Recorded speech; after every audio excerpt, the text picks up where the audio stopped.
Hello everybody, Super Duper Boy here, and today I'm doing my review for Godzilla King of the Monsters. Yay! So, I'm going to be reviewing the movie. It was super hyped up for me.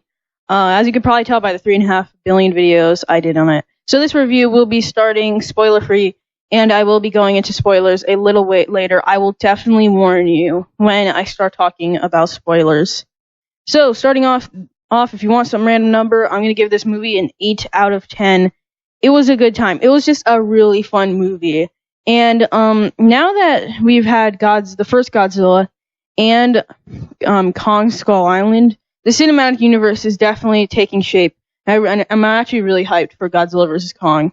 And as you've probably heard, and as if you've seen the movie, as you probably know, this fixes a ton of issues from the first Godzilla. This is like the first Godzilla, but like way better and way more fun because this movie does not waste time. It just has monster action after monster action, and it's so awesome. It's like when they get to all the monsters and they reveal them, and it's like during all of their awakening scenes, I get chills. It's like, oh yes, here's Rodan or whatever. Another issue it fixes a really good change is that I actually like the human characters. Some people are saying they're not good, and even the critics are saying they're complicated. The critics don't know what they're talking about. Honestly, a 6-year-old could follow this story, no joke. But the human characters are good. They have like good motivations, and I just kind of like their personalities and stuff. I actually did like the opening scene of the movie with like the first scene with the human characters. I actually liked that scene. I was gonna say what it was, but it's a kind of spoiler if you haven't seen it. Yeah, I actually do like the humans, and I really like the monsters, but I'm not a person who wants them there the entire movie. That's a little exhausting. So yeah, this perfectly balances out humans and monsters, in my opinion. Anyways, back to the monsters. I think I'll go through them individually. First of all is Godzilla. He definitely displayed a lot of emotion, which was pretty cool to see in this movie. He seemed pretty smart in this movie. And then there's Mothra. Mothra might have actually been my favorite. I was expecting to have Ghidorah my favorite, and he was really cool. He has this he actually has a lot of really awesome scenes. They all have awesome scenes. But the way they use Mothra in this movie, she is just so perfect in this movie, and just like every time she's on screen, you can definitely tell that Mothra is a true goddess. What about Rodan? Oh my gosh, Rodan's like first full scene is actually crazy. I was on my edge of the seat the whole time. They all have awesome scenes. And then there's King Ghidorah, my personal favorite monster. He was everything I wanted. He had this one scene that really surprised me. I was like, whoa, okay, I did not see that coming. And I'm a person who's like analyzed the trailers like crazy, and I thought he understood the entire plot. But some things happened a little differently than I expected, and I was like, ooh, that's interesting.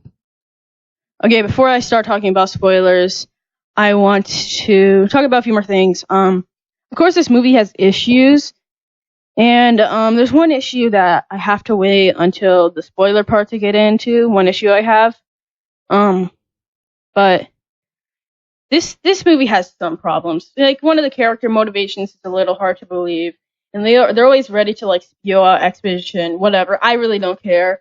It doesn't bother me at all, even if they're objectively problems. I don't really care. Let me just say the ending scene in this movie is absolutely epic and awesome. It was so cool, and this movie also has lots of Easter eggs. Like this has so many callbacks to the past of Godzilla. It really honors the past in so many ways. But yeah, there's this one Easter egg that I didn't even really notice first time watching. Then after, I was like, oh, really? That's kind of cool. So I think that's pretty much most of what I have to say. This is easily my favorite MonsterVerse entry. It has good characters, amazing monster action, and it teases what comes next very well with the after credit scenes and some stuff it even shows in the credits. But now I think I'm going to move on to my spoiler segment of the review. So if you have not seen the movie, then you should probably leave and go watch it. It definitely needs some support at the box office. It's struggling a little, which is super unfortunate. Okay, so spoilers. I hope you have all seen the movie if you are still here. Now I'm going to talk about some character deaths. Mothra and Sarazal's deaths were completely expected. I was not surprised about that. I really like how they did Mothra's death with like the dust falling on Godzilla. That was pretty cool. I do think it's kind of stupid how Godzilla survived that fall, but this movie isn't realistic. But if that was a villain that fell from that high, then they would have died. But because it's the good guy, they got to bring him back, and it's fine. It's whatever. Yeah. Serizawa's death. He made the great sacrifice. That was such a good scene. It was kind of sad, but yeah, I really like how they flipped Serizawa, where now he's trying to save Godzilla instead of killing him. There's one character death though that drives me crazy. It's like the one main thing that annoys with me with the movie. Like there's little tiny things that annoy me that I didn't even talk about in my spoiler-free review, just because they're not even that important. All these tiny little things. Like it's not a perfect movie, but Dr. Graham, I think that's how you say her name. Her death when she got eaten by Ghidorah, it was super fast, and she died super quickly, and you could barely notice it. She was also one of the 3 characters who was in the 2014 movie and this movie. There's only 3 of those, and 2 of them died, so I think it only should have been Serizawa. I felt like her death literally had no purpose, because Serizawa's death and Mothra's deaths and Emma Russell's death, they all had a purpose. They all did something, but her death meant nothing, and that kind of bugged me. This movie definitely has some surprises, though. That's like not too bad, but it's kind of annoying. Like, did you really have to kill her? I thought Rodan died actually, but when he got stabbed by Mothra, but it was so cool when he came back. The ending scene in this movie, oh, so good. Now I'm thinking maybe I should have included more in my spoiler-free segment. But that is all I have to say. Mostly Houston Brooks cameo. That's awesome. The Monsterverse definitely feels a lot bigger now. The green explosion from the oxygen destroyer was also pretty awesome, and it was unexpected, but it looked pretty cool.